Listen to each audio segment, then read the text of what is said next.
Hello everyone, welcome to my YouTube channel. आज के video में हम बात करेंगे क्लास 11th की केमिस्ट्री की। क्लास 11th में 10th पास कर लिया है। क्लास 11th में जो भी बच्चे आए होंगे वो क्या किए होंगे, उनके पास जो सब्जेक्ट होगा वो बायोलॉजी होगा या तो मैथ होगा। अगर बायोलॉजी लिए हो तब भी आपको केमिस्ट्री पढ़ना पड़ेगा, अगर मैथ लिए हो तब भी तुमको केमिस्ट्री पढ़ना पड़ेगा।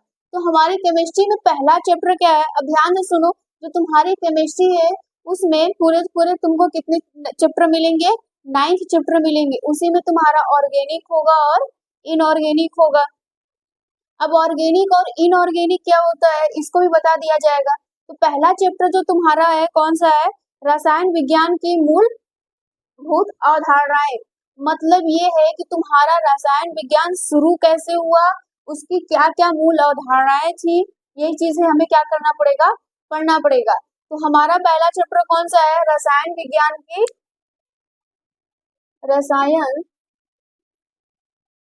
विज्ञान की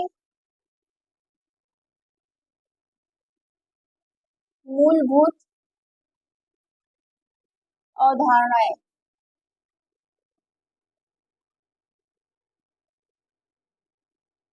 ये रहा आपका पहला चैप्टर। चैप्टर पहला है। अब इसमें ध्यान से देखोगे तो जो तुम्हारा चैप्टर है वही आइडेंटिफाई कर देगा पूरी चीजों को। इसमें क्या क्या है, रसायन विज्ञान की मूलभूत अवधारणाएं। अब ये रसायन विज्ञान क्या होता है, उसकी मूलभूत अवधारणाएं क्या है, मतलब ये कि रसायन विज्ञान क्या है ये हम जानेंगे।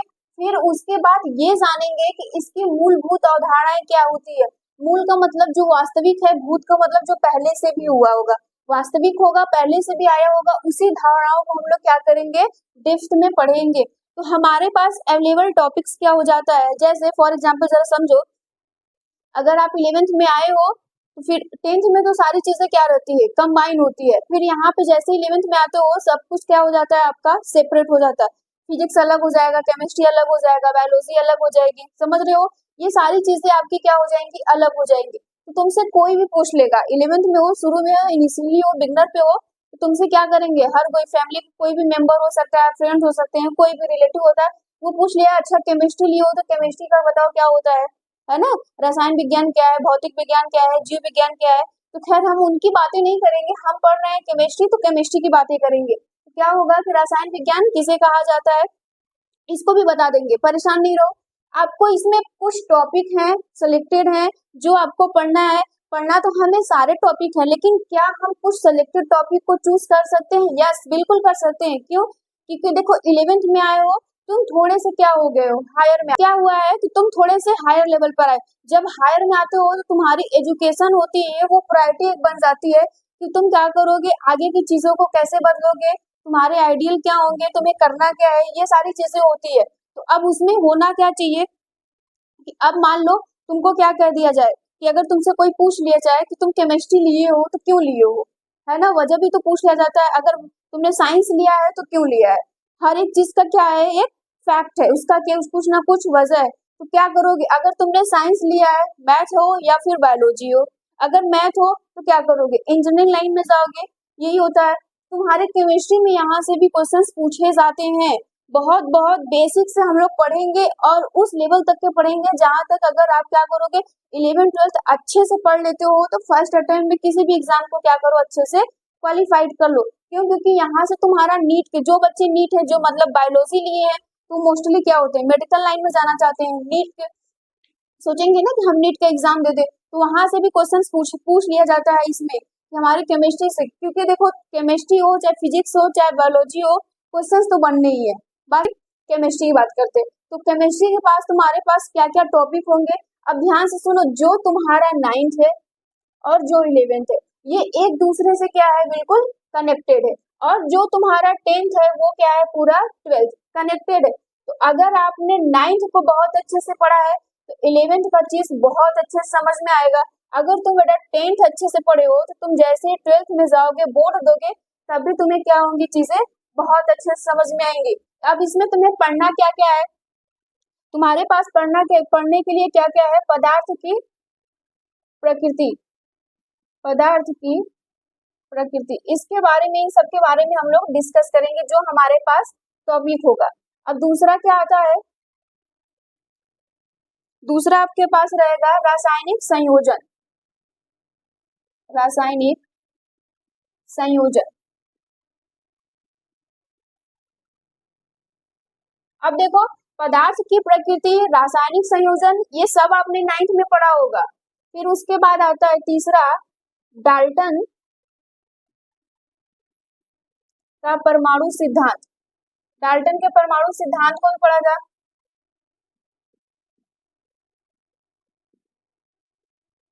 नेक्स्ट आता है आपका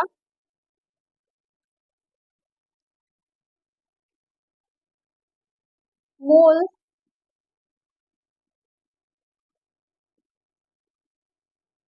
मोल संकल्पना। फिर उसके बाद आता है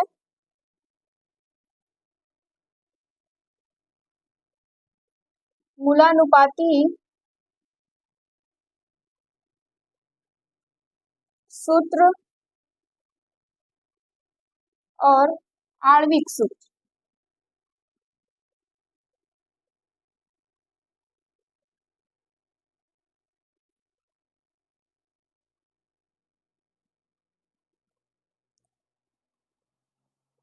अब ये क्या क्या होता है इसके बारे में पढ़ेंगे।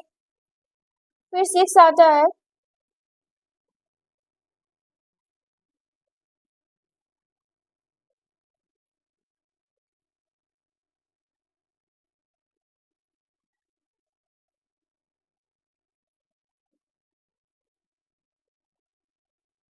स्टोकियोमेट्री और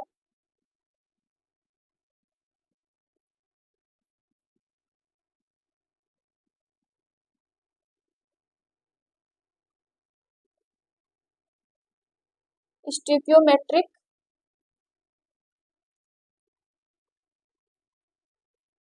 की गणना।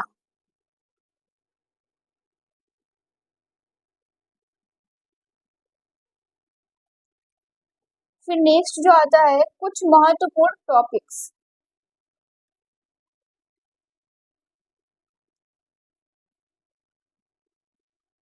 समझ रहे हो? अब ये तुमको क्या करना है, पढ़ना है।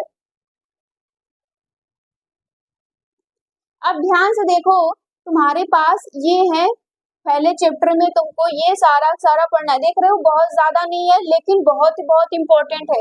पदार्थ की प्रकृति, अब 9th में पढ़ाई था कि मैटर क्या होता है, समझ रहे हो ना? पदार्थ की प्रकृति, उसकी प्रकृति कैसे, जब तुम मैटर को जानोगे तभी क्या करोगे, उसकी प्रकृति को बहुत अच्छे से आइडेंटिफाई कर पाओगे, उसको बता पाओगे।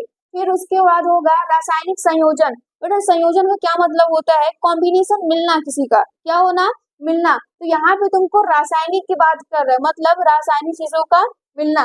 अब जैसे क्या होगा, तुम बिना केमिस्ट्री के ब्रह्मांड की संरचना या संकल्पना कर सकते हो? बिल्कुल नहीं कर सकते। क्यों? क्योंकि तुम्हें हर जगह पे ही केमिस्ट्री मिलेगी। अगर तुम्हारी ब्रह्मांड की संरचना को बताया जाएगा तो उसमें भी पूरा का पूरा क्या है, केमिस्ट्री है। क्यों? क्योंकि इलेक्ट्रॉन, प्रोटॉन, न्यूट्रॉन, नाभिक से जो चीज बनी है सब वो क्या है, पूरी की पूरी तुम्हारी ब्रह्मांड ही है। फिर उसके बाद क्या आता है, डाल्टन का परमाणु सिद्धांत। मतलब डाल्टन कौन थे, साइंटिस्ट थे, इन्होंने क्या बताया था, परमाणु सिद्धांत दिया था। परमाणु सिद्धांत कैसे हुआ था, क्या 9th में पढ़ा। फिर उसके बाद आता है मोल संकल्पना। मोल संकल्पना क्या होता है, ये देखो, ये तुम्हारा इंपॉर्टेंट हो जाता है फॉर नेट फॉर जेई। जो भी बच्चे अगर बायोलॉजी वाले होंगे या मैथ वाले,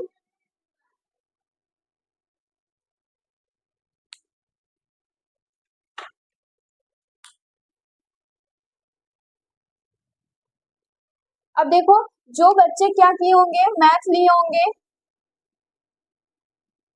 जो मैथ लिए होंगे ये इसको करेंगे, और जो बायो लिए होंगे ये इसको। तो यहाँ से ये क्वेश्चंस पूछ लिया जाता है, तो इसको इम्पोर्टेंट कर लेना, वेरी वेरी इंपॉर्टेंट। अभी से क्या करो, तुम चीजों को पढ़ते चलो अच्छे से बहुत, क्योंकि अगर तुमने ये और ये अच्छे से कवर कर लिया तो तुम कोई भी एग्जाम ये सब देते हो तो बेटा क्रैक करने के चांसेस बहुत अच्छे बढ़ जाते हैं फर्स्ट अटेम्प्ट में। फिर उसके बाद आता है मूलानुपाती सूत्र और आणविक सूत्र, ये भी इंपॉर्टेंट हो जाता है इन दोनों के लिए। फिर स्टाइकियोमेट्री 10th में पढ़ा था। स्टाइकियोमेट्री क्या मतलब है, गुणांक। हम किसी भी रासायनिक समीकरण को बैलेंस करते थे, संतुलित करते थे, तो गुणांक लगाते थे बेटा स्टैक्योमेट्रिक, और उसी की क्या करना है, हमें गणना करना है। बात समझ में आ रहा है।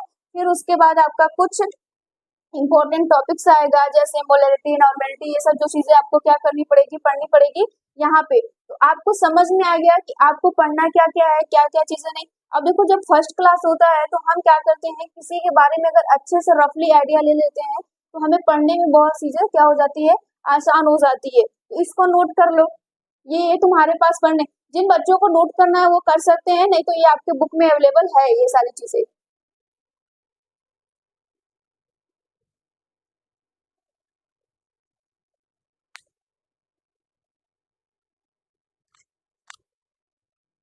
अब तुमको करना क्या है, साथ साथ नोट्स को बनाना है, कॉपी पेन लेके बैठा करो, साथ साथ नोट्स को बनाया करो, बाद में चीजों को छोड़ना नहीं है।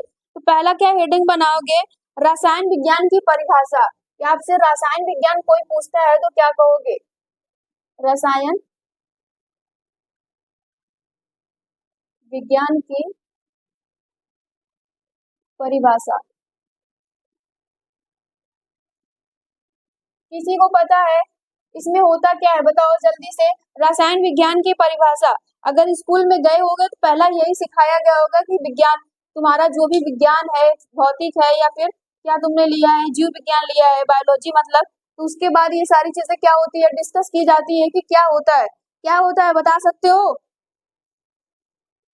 यहाँ पे तुमसे ये बोला जा सकता है, रसायन विज्ञान की वह शाखा जिसके अंतर्गत पदार्थों को गुणों का अध्ययन करना, क्या करना, पदार्थों के गुणों का अध्ययन करना, और फिर उनमें जो भी संगठन होता है, जो उनके संगठन जो बने होंगे उनका अध्ययन करना, और पदार्थों के गुणों के परिवर्तनों का अध्ययन करना, ये सब क्या कहलाता है, तुम्हारा रसायन विज्ञान कहलाता है। उनसे संबंधित जो भी क्रियाएं होती हैं वो सारी की सारी चीजें क्या कहलाती हैं, रसायन विज्ञान कहलाता है। अब बहुत सिंपल सी बात है कि रसायन विज्ञान की वह शाखा जिसके अंतर्गत पदार्थों के गुणों का संगठन एवं पदार्थों के क्या करना है बेटा, संरचना और उनमें होने वाली परिवर्तन कि क्या करना है, संबंधित रासायनिक अभिक्रियाओं को जब हम पढ़ेंगे तो उसी को हम लोग क्या कहेंगे, रासायनिक विज्ञान कहेंगे। अब चेंज मतलब परिवर्तन का क्या, अब बहुत सिंपल सी बात है, 10th में पढ़ा होगा तो परिवर्तन तुमको पढ़ाया गया होगा। परिवर्तन क्या होता था, एक फिजिकल चेंज होता था, एक केमिकल चेंज होता था। फिजिकल चेंज में क्या होता था, नए प्रोडक्ट का फॉर्मेशन नहीं होता था, लेकिन केमिकल चेंज में मतलब रसायन परिवर्तन में क्या होता था, तुम्हारे नए पदार्थ का फॉर्मेशन हुआ था। तो यहाँ पे परिवर्तन का मतलब वही हो रहा है कि परिवर्तन हुआ। अब बहुत सिंपल सी बात है, अगर तुम क्या करते हो, नींबू को काटो उस पर हल्दी लगाते हो तो देखोगे थोड़ी देर में वो रेड हो जाएगा, तो उसमें भी परिवर्तन हो रहा है कि नहीं हो रहा है, यस। तो उसमें कौन सा परिवर्तन है, कमेंट में जरा जल्दी से बताना। फिर अब इसका डिफिनीशन लिखो, डिफिनीशन लिखोगे, रासायनिक रसायन विज्ञान की वह शाखा जिसके अंतर्गत पदार्थों के गुणों का संगठन एवं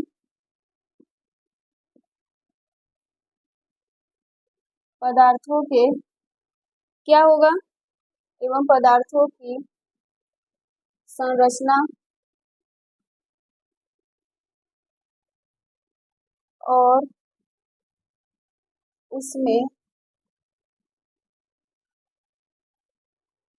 होने वाले परिवर्तनों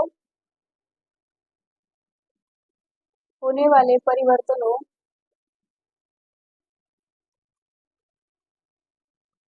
तथा उनमें संबंधित उनमें संबंधित अभिक्रियाओं का अध्ययन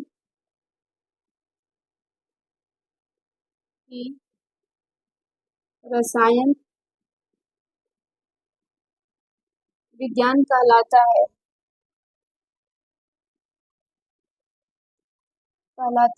यस, समझ में आ रहा है क्या है? अब ध्यान से इसको पढ़ोगे तो तुम समझ गए होगे कि रसायन विज्ञान क्या है। रसायन विज्ञान की वह शाखा जिसके अंतर्गत पदार्थों के गुणों, संगठन, वो बने कैसे होंगे, फिर पदार्थों की संरचना, उनकी संरचना कैसी है, और उनमें होने वाले परिवर्तन। अच्छा, उनमें परिवर्तन हुआ होगा तो वो कैसे हुआ होगा। फिर उसके बाद देखो पदार्थों की संरचना, फिर उसमें होने वाले परिवर्तनों और उनमें संबंधित अभिक्रियाएं। बेटा वो एक दूसरे में क्या करते हैं, अभिक्रियाएं होती हैं उनमें। इसी के अध्ययन को हम लोग क्या कहेंगे, रसायन विज्ञान कहेंगे। बहुत सिंपल सी बात है। देखो कहाँ से उठाया इसने, क्लास 9 से चीजों को उठाया, पदार्थों से, फिर उनमें संरचना कैसी हो गई। अब तुम संबंधित अभिक्रियाएं, पूरी की पूरी अभिक्रियाएं कहाँ पढ़े हो, क्लास 10th में पढ़े हो। बेसिक जो अभिक्रियाएं हैं, तो मतलब ये है कि देखो कहाँ से उठाया, पूरे 9th को इंक्लूड कर दिया तुम्हारे 11th में। बातें समझ में आ रही है। अब इसके बाद और क्या होगा, अब इसके बाद तुम हेडिंग बनाओगे रसायन विज्ञान का महत्व। इसका महत्व क्या क्या है, या फिर इसके पहले तुम ये पढ़ लो, रसायन विज्ञान की शाखाएं। रसायन विज्ञान की प्रमुख शाखाएं कितनी है, तो प्रमुख शाखाएं कितनी होती हैं, 4 होती है। होने के लिए और भी हो सकता है, लेकिन जो आपको पढ़ना है वो कितना है, 4 है। तो हेडिंग बनाना, रसायन विज्ञान की प्रमुख शाखाएं या शाखा, प्रमुख शाखाएं कौन कौन सी हो सकती है। पहला होगा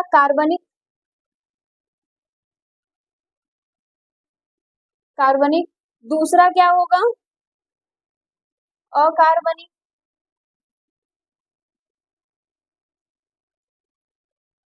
तीसरा क्या होगा आपके पास, भौतिक रसायन, भौतिक रसायन, चौथा होगा जीव रसायन।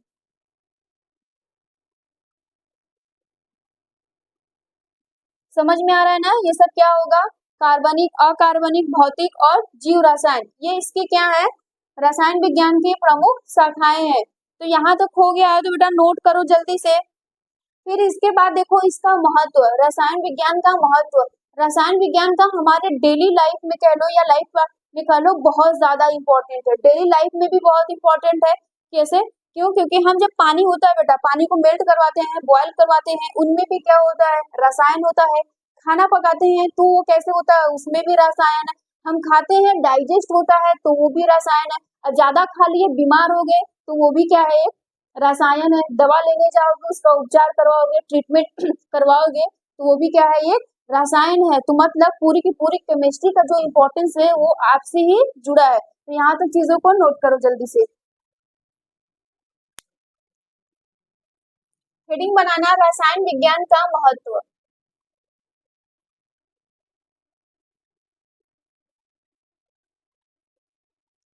विज्ञान का महत्व, अब इसका महत्व कहाँ कहाँ है, देखो बहुत जगह महत्व। अगर तुम पढ़ रहे हो, सोच रहे हो, जान रहे हो, तो बेटा बहुत जगह महत्व है। तो हम किसकी बात करेंगे, मेडिकल से रिलेटेड, है ना, दवाओं से। तो उसमें कहाँ पे ज्यादा महत्व है इसका, दवाओं में। जितनी भी दवाएं बनती हैं, वो चाहे प्लांट के लिए हो, चाहे एनिमल के लिए हो, चाहे हम लोगों के लिए हो, वो सारा का सारा कहाँ से आता है, रसायन विज्ञान से आता है। समझ रहे हो, केमिस्ट्री से ही आती है। तो पहला आपसे देखो, यहाँ से क्वेश्चंस पूछे जाते हैं। तो पहला आपसे ये पूछ लिया जाता है, एड्स से ग्रसित रोगियों के उपचार के लिए कौन सी औषधि का यूज किया जाता है। ये इंपॉर्टेंट है, ये क्वेश्चन में पूछा जाता है।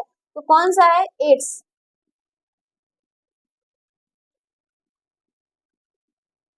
से रोगियों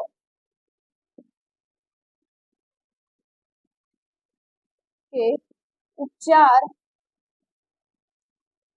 के लिए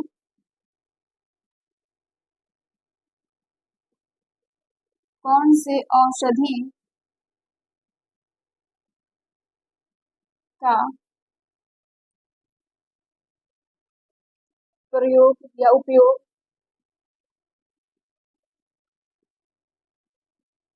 किया जाता है। बता सकते हो, जो बायोलॉजी लिए होंगे उनको ये पता होगा कि एड्स से रोगियों को उपचार के लिए कौन सी औषधि का उपयोग किया जाता है। तो इसमें कौन सा हो जाता है, एजिटोथायोडिमिडीन। इसमें क्या होता है, एजिटोथायोमिडीन होता है इसका। तो आंसर इसका क्या है,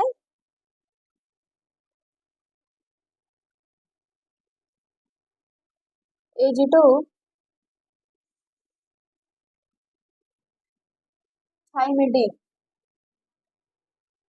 इस दवा का यूज किया जाता है। दूसरा आता है कैंसर।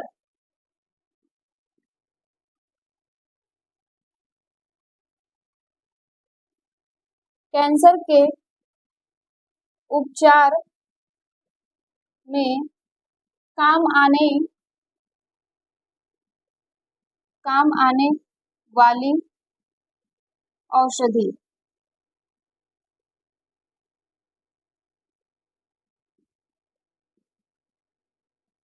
काम आने वाली औषधि है, कौन सी है।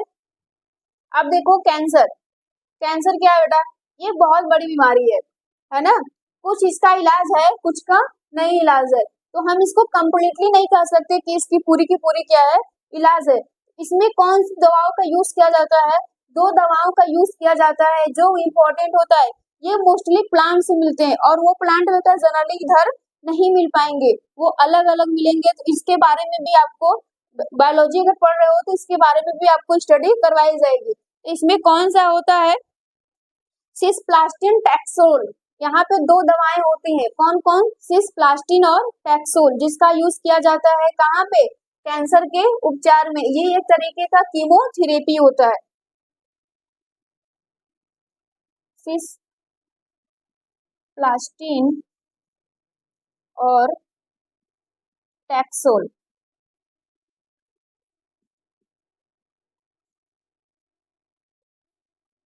इन सब का जो प्लांट पाया जाता है वो प्रशांत से रिलेटेड होता है। ये आपको आगे डिस्कस करने को मिलेगा, आप बायोलॉजी पढ़ोगे तो बेटा ये सारी चीजें आपको मिलेंगी। तो यहाँ तक समझ रहे हो ना रसायन विज्ञान का महत्व में ये सब, और इसके महत्व में और भी लिख सकते हो। जैसे ये सारी चीजें कहाँ पर हो गई, ये तुम्हारे मेडिकल लाइन में, मेडिसिन में हो गया, और भी तुम लिख सकते हो। तो यहाँ तक नोट कर लो।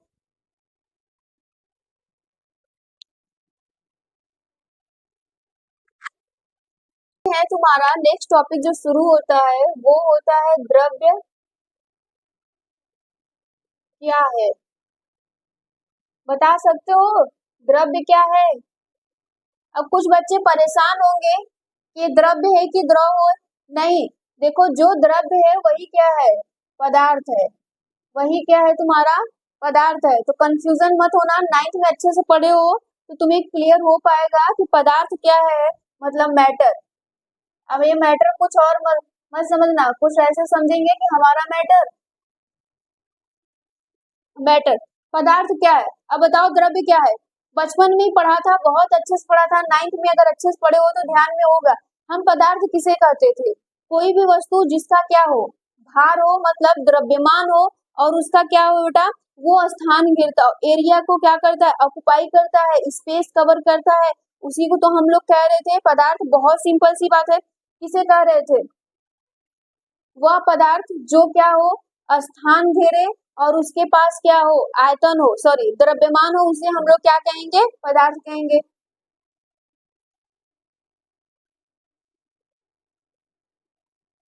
वह कोई पदार्थ जो स्थान घेरता हो तथा क्या हो उसके पास, द्रव्यमान। द्रव्यमान को ही क्या कहते हैं, भार।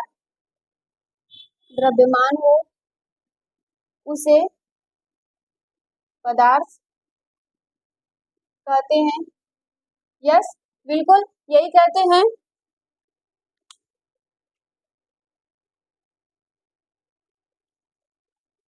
वह कोई पदार्थ जो स्थान घेरता हो और जिसका क्या हो, द्रव्यमान हो, उसे हम लोग क्या कहते हैं, पदार्थ कहते हैं। फॉर एग्जाम्पल जल्दी से बताओ, ये मार्कर पदार्थ है कि नहीं? यस, बिल्कुल पदार्थ है। क्यों?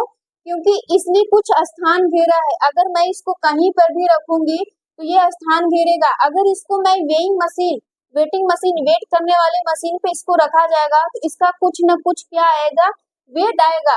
अब बेटा जो स्थान घेरता है, जो वस्तु जितना स्थान घेरता है वही उसका क्या कहलाता है, आयतन, वॉल्यूम। बात समझ में आ रही है कि वही उसका क्या कहलाता है, आयतन कहलाता है। एग्जाम्पल के लिए तुम्हारे पास बहुत हो सकते हैं, मेज, कुर्सी,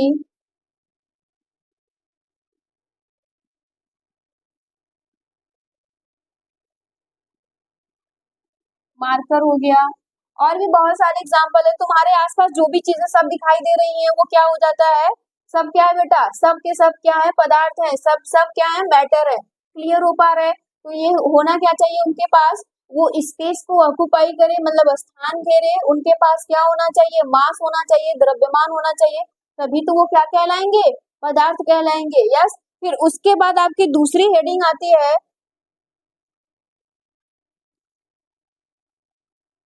द्रव्य या पदार्थ की प्रकृति और अवस्था।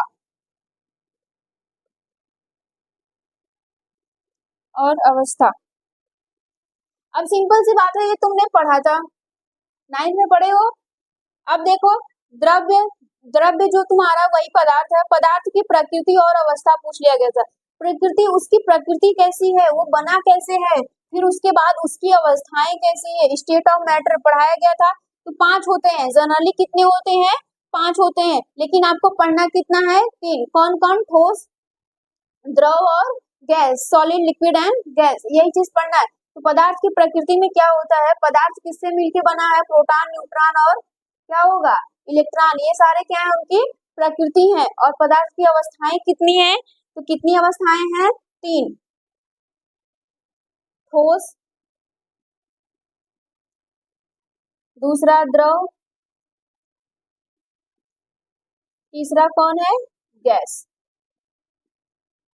सॉलिड, लिक्विड एंड गैस, यही है। समझ पा रहे हो ना कि यही है, तीन उसकी क्या है, अवस्थाएं हैं।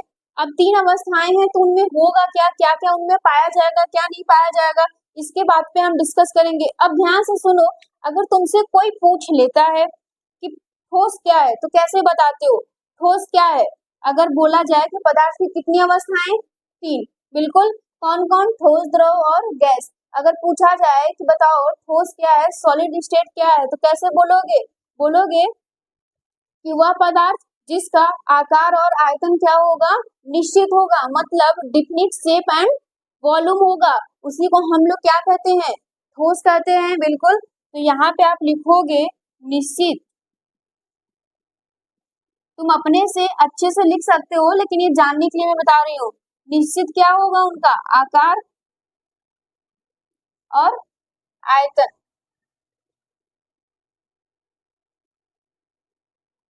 आकार और आयतन उसका क्या रहेगा, निश्चित रहेगा, उसी को हम लोग ठोस कहेंगे।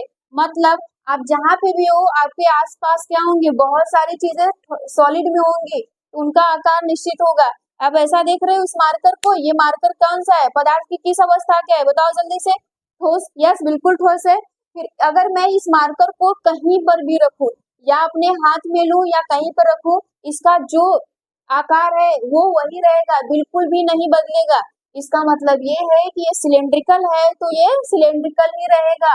फिर उसके बाद क्या है, उसका आयतन भी क्या रहेगा, निश्चित रहेगा।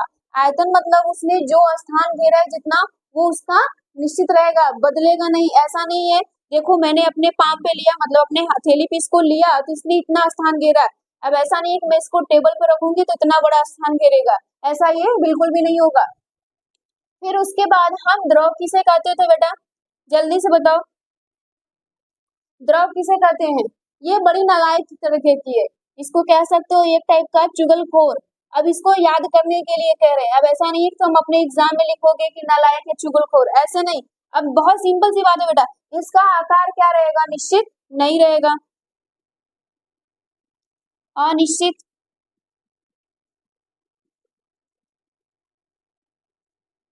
अनिश्चित आकार होगा। आयतन इसका क्या होगा, बिल्कुल निश्चित होगा। आयतन क्या रहेगा, निश्चित रहेगा। अब इसको चुगलखोर क्यों बोला गया, अब बहुत सिंपल सी बात है। अब देखो, तुम्हारे कुछ रिलेटिव होंगे या चाहे कोई भी होता है, वो क्या करता है, जब तुम्हारे सामने आएगा तुम्हारी वाह वाह वाह बहुत अच्छे से तारीफें खूब करेगा, लेकिन दूसरों के सामने जाएगा तो क्या, वो दूसरों की करेगा, उसी को तो कहते हैं चुगलखोर, मतलब बिन पेंदी वाला लोटा, कहानी सुने हो ना, बिल्कुल। तो यही चीज होता है बेटा कि जो द्रव तुम्हारा है उसका आकार बिल्कुल भी निश्चित नहीं है। इसका मतलब कि तुम वाटर ले रहे हो या फिर कोई भी लिक्विड मैटर ले रहे हो, उसको किसी भी पॉट किसी भी बर्तन में भरोगे, जिस भी बर्तन में भरोगे वो उसका आकार लेगा। थाली में रखोगे थाली का आकार, बोतल में रखोगे बोतल का आकार ले लेगा। बात समझ रहे हो ना। तो उसी तरह कुछ लोग होते हैं ना जो जिधर जाएंगे उसकी उधर, उसकी वाली उधर करेंगे, फिर लेकिन उनका आयतन बेटा, उनका आयतन मतलब भार, ऐसा थोड़ी ना है कि आपकी तारीफ करेंगे तो वो 2 कुंटल का हो गए, किसी और का करेंगे तो 3 कुंटल का हो जाएंगे, ऐसा होता है नहीं। उनका जो भार है वो उतना ही रहेगा, पानी का जितना भार ले रहे हो उतना, इसलिए ये कभी बदलेगा नहीं, बहुत सिंपल सी बात है। फिर उसके बाद क्या है, गैस, ये उससे भी ज्यादा नालायक महा। तो इसमें क्या होता है, दोनों ही क्या होते हैं, अनिश्चित। कौन कौन दोनों, आकार और आयतन। तो यहाँ पे लिखना अनिश्चित आकार व आयतन। बातें समझ में आ गई होंगी बहुत अच्छे से, नोट करो इसको।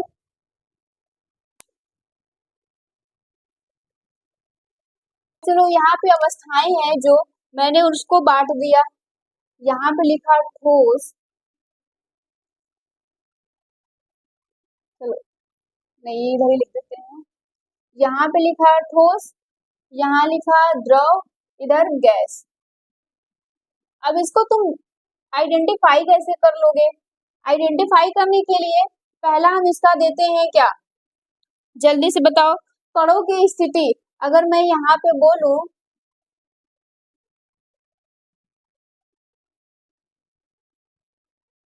कणों की स्थिति, अगर मैं आपसे पूछूं कणों की स्थिति ठोस में कैसी होती है, तो बता पाओगे कैसा होता है,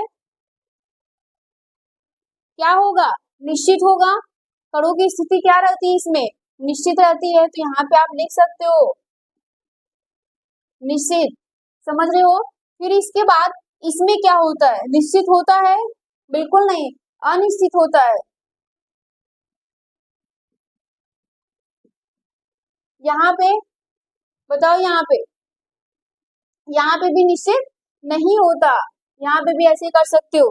अगर दूसरा आपसे पूछा जाए आकार और आयतन, इसमें भी होता है। अब देखो कणों की स्थिति का निश्चित का मतलब ये होता है कि ये बहुत पास पास होते हैं, ये क्या होते हैं, दूर दूर होते हैं, ठोस की अपेक्षा क्या क्या क्या होते हैं, दूर होते हैं, लेकिन गैस की अपेक्षा क्या रहते हैं, पास पास होते हैं। तो कंफ्यूजन मत होना हमेशा, तो यहाँ पे तुम ऐसे निश्चित न करके ये लिख लो, ज्यादा समझ में आएगा,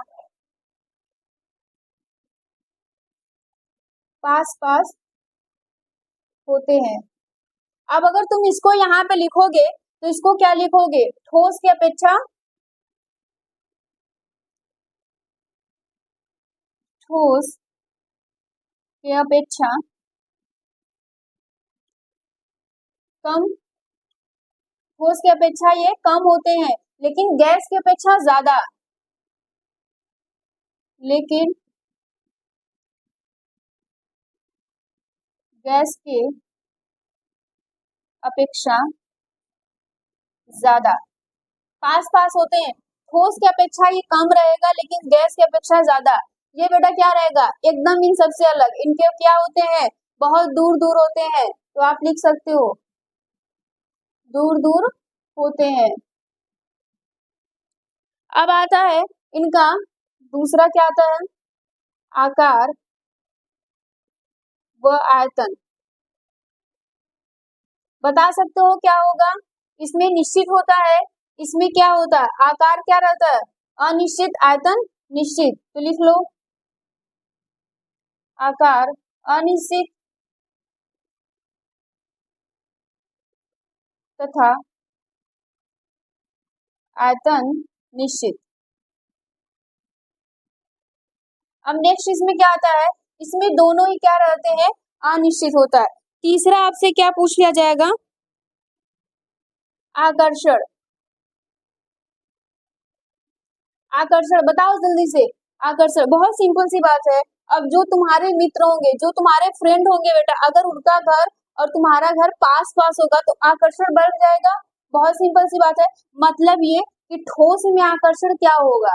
जो पास पास है तो आकर्षण बढ़ जाएगा, तो इसमें आकर्षण ज्यादा होगा और इसमें ठोस की तुलना में कम होगा, लेकिन गैस की तुलना में ज्यादा होगा। बिल्कुल इसी तरह। तो यहाँ पे लिखो, ठोस की तुलना में कम लेकिन गैस की तुलना में ज्यादा। फिर उसके बाद आता है कि क्या इसका होगा? गैस का क्या होगा? गैस का आकर्षण बल क्या होता है बेटा? बहुत कम। अब जैसे तुम्हारा फ्रेंड है, वो अच्छे से पढ़ लिया, तुम नहीं पढ़ पा रहे हो, अभी पढ़ रहे हो लेकिन बाद में नहीं पढ़ रहे हो, वो क्या चला गया? विदेश चला गया, बहुत दूर चला गया, तो आकर्षण क्या हो जाएगा? कम हो जाएगा कि नहीं? बात समझ रहे हो?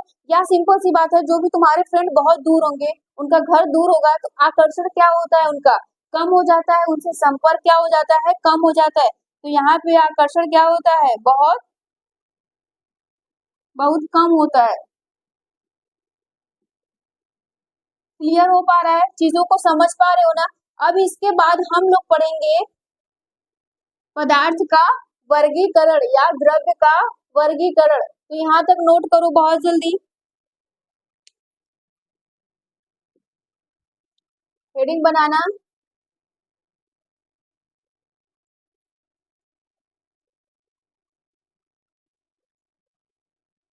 द्रव्य का वर्गीकरण। बात समझ में आ रही है? द्रव्य का वर्गीकरण। तो बेटा जी इसको क्या किया गया है? दो भागों में वर्गीकृत किया गया है। कौन कौन सा था? पहला भौतिक में वर्गीकरण था, दूसरा रासायनिक में वर्गीकरण है। तो यहाँ पे लिखो,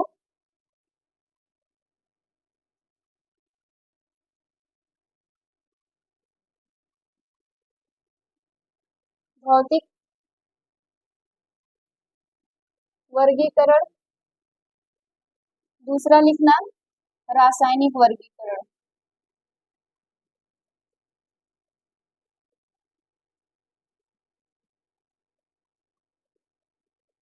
अब देखो भौतिक में कौन कौन आता है? तीन। भौतिक में कौन कौन आएगा? तीन आएगा, ठोस, द्रव और गैस। ठोस, द्रव और गैस। समझ पा रहे हो? फिर उसके बाद तुम्हारा रासायनिक में कौन आता है? दो आते हैं। कौन कौन? शुद्ध पदार्थ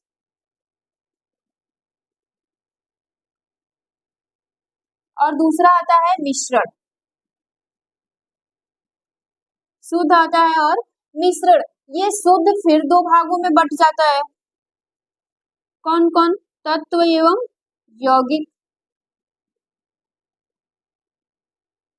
तत्व एवं यौगिक। अब ये क्या होता है? ये भी दो भागों में बट जाता है, समांगी मिश्रण हो जाता है और विषमांगी में। समझ पा रहे हो? ये तुम्हारा होता है वर्गीकरण, द्रव्य का वर्गीकरण होता है। ये कैसे होता है, क्या होता है? अब यहाँ पे ध्यान दो। ध्यान देने वाली ये बातें होती हैं कि ये तुमको पढ़ना नहीं है, इधर वालों को क्या करना है? पढ़ना है। तो अब ये इंपॉर्टेंट हो जाता है बेटा कि शुद्ध क्या है ना? शुद्ध पदार्थ क्या होते हैं? तो कैसे कहोगे कि शुद्ध पदार्थ क्या है? जो क्या होते हैं? परस्पर क्या बनते हैं? निश्चित अनुपात में मिले होते हैं उसी को हम क्या कहते हैं, शुद्ध पदार्थ कहते हैं। आप बोल सकते हो बेटा वे पदार्थ जो परस्पर निश्चित अनुपात में जुड़कर एक नए पदार्थ का क्या करें, निर्माण करें या बनाए, उसी को हम लोग क्या कहेंगे, शुद्ध पदार्थ कहेंगे। तो लिखिएगा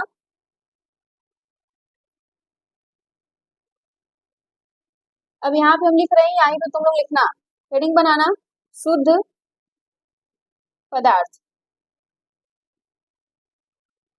शुद्ध पदार्थ किसे कहेंगे, किसे कहोगे, वे पदार्थ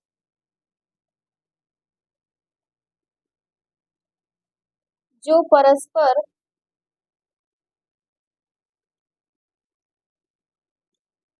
निश्चित अनुपात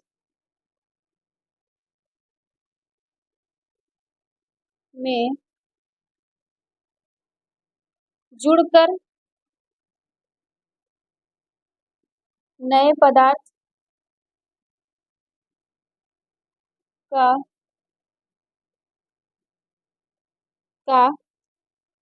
निर्माण करते हैं, निर्माण करते हैं, उसी को क्या कहा गया, शुद्ध कहा गया। अब ये शुद्ध कितने भागों में बट गया, दो में, है ना, तत्व एवं यौगिक। अब इसी को तत्व को यौगिक को तुम्हें पढ़ना है। अब ये तत्व क्या होता है सब पढ़ाया गया, ये देखो सारी चीजें क्या है 9th की है, लेकिन तुम्हें यहाँ पे पढ़ना है इसलिए पढ़ाया जाएगा। अब यहाँ पे बताओ, जल्दी से बताओ, तत्व क्या है, तत्व हम किसे कहते थे, एलिमेंट, एलिमेंट हो गया, ये कंपाउंड्स हो गया, किसे कहते हैं, जल्दी से बताओ। अब तत्व किसे कहोगे, अब इसमें ये बोलोगे वो पदार्थ जिनके कण क्या हो, एकदम समान हो, जिनके प्रत्येक कण एक समान हो, उसी को हम लोग कहेंगे तत्व। बात समझ में आ गई, तो यहाँ पे लिखो तत्व किसे कहेंगे, वह पदार्थ, वह पदार्थ जिसके, वह लिखो जिसमें, जिसमें प्रत्येक कण समान हो, है ना, जिसमें प्रत्येक कण क्या हो, समान हो, उसी को हम लोग कहेंगे तत्व। बेटा ये तत्व क्या होता है, दो भागों में टूटता है, एक होता है परमाणु और एक होता है अणु। अब ये परमाणु और अणु क्या होता है, अब ध्यान दो, इसमें परमाणु क्या होते हैं, जो क्या होते हैं बेटा, फ्रीली स्वतंत्र अवस्था में रह सकते हैं, ये हो गया सोडियम हो गया, पोटेशियम हो गया, मैग्नीशियम हो गया। और अणु, अणु जो होता है क्या, कि वो फ्री अवस्था में ना रहे, जैसे नाइट्रोजन हो गया, ऑक्सीजन हो गया, हाइड्रोजन, ये देखोगे तो ये पेयर में रहते हैं, ये रहा जैसे हाइड्रोजन हो गया, नाइट्रोजन हो गया, ऑक्सीजन हो गया, ये तुमको ऐसे मिलेंगे। बात समझ में आ गई। अब इसमें क्या होगा, यौगिक क्या होगा, तो यौगिक किसे कहेंगे, जब दो या दो से अधिक क्या होंगे, तत्व एक निश्चित अनुपात में संयोग करते हैं, उसी को हम लोग कहते हैं यौगिक। तो इसको लिख सकते हो, कैसे लिखोगे बताओ जल्दी से, जब दो या दो से अधिक तत्व निश्चित अनुपात में संयोग करते हैं, तो लिखना जब दो या दो से अधिक तत्व निश्चित अनुपात में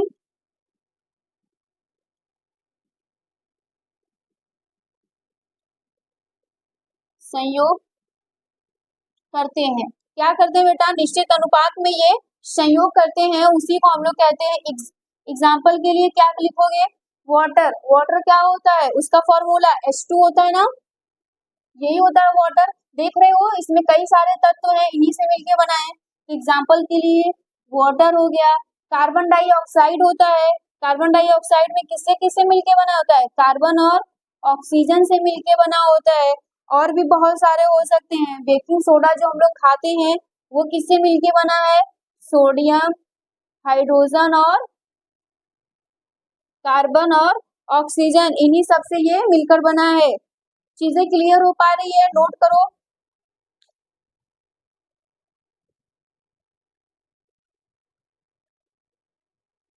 अगर तुम लोगों को यहाँ तक चीजें क्लियर हो गई तो कमेंट में जल्दी से बताना यस। अब ये सारी चीजों को क्या करना है, तुम्हें नोट करना है, साथ साथ चीजों को नोट करते चलो, जो पढ़ाया जा रहा है उसको नोट करो। तो यहाँ तक समझ में आया है? Thank you.